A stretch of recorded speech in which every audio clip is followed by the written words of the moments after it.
Barbershop Conversation. Feel free to hit the subscribe button. So I just saw, excuse me, I just heard Joe Budden's diss track of Drake. And you know how you watch something, or excuse me, listen to something, and you know they took time to write it?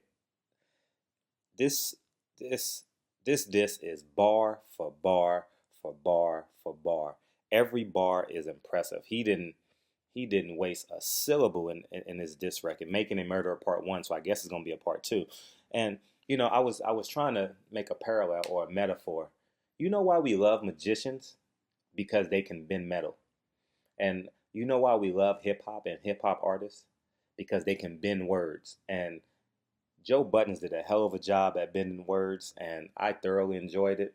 I'm not going to ruin the metaphors and the bars, but it's metaphor heavy. You have to listen to it 3 or 4 times to catch it.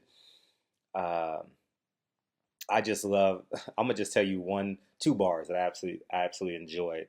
I'm going to paraphrase it, but uh, when he said when Joe Budden said he was playing checkers, and he he mastermind. I'm ruining. I'm not even gonna go there because I'm fucking ruining the metaphor. But the Five Guys metaphor is fucking stupid too. So go ahead and check it out. And for those of you guys are wondering why they're beefing, uh, he didn't.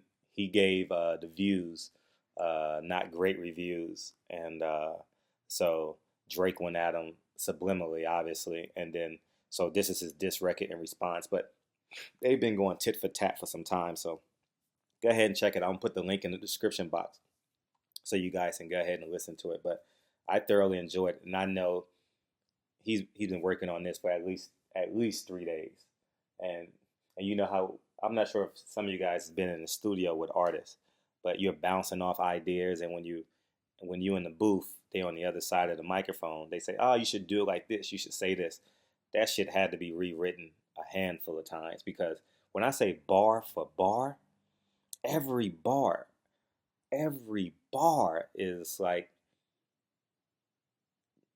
he bends words, and it's just amazing. It's kind of like if you guys are true hip hop heads and you listen to Fabulous, how Fabulous and how like the kid from Atlanta when he first came out, Ludacris. When Ludacris first came out, he was ridiculous. His bars was just he was just heavy metaphors. And Fabulous is always heavy metaphors. That's why I love his mixtapes where he has no rules. He can just take a beat and do what he wants to it. He doesn't have to have a hook with it, of that nature. But anyways, Barbershop Conversation. Hit the subscribe button. Let me know what you guys thought of it.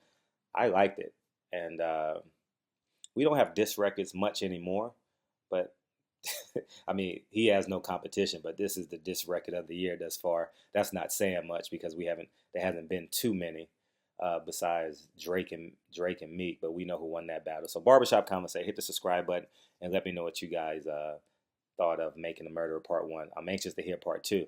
And if Drake is going to retaliate, I think Drake likes this.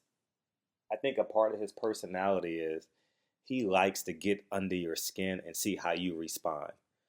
It's not necessarily going for the win, but he wants to push your buttons, if you get what I'm saying.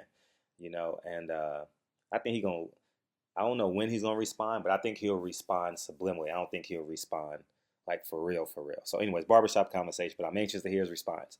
So it's a long weekend, so he got in between his partying and pool parties and beach parties. Hopefully he gives us some bars. Barbershop Conversation. Hit the subscribe button. Talk to you guys soon. Peace.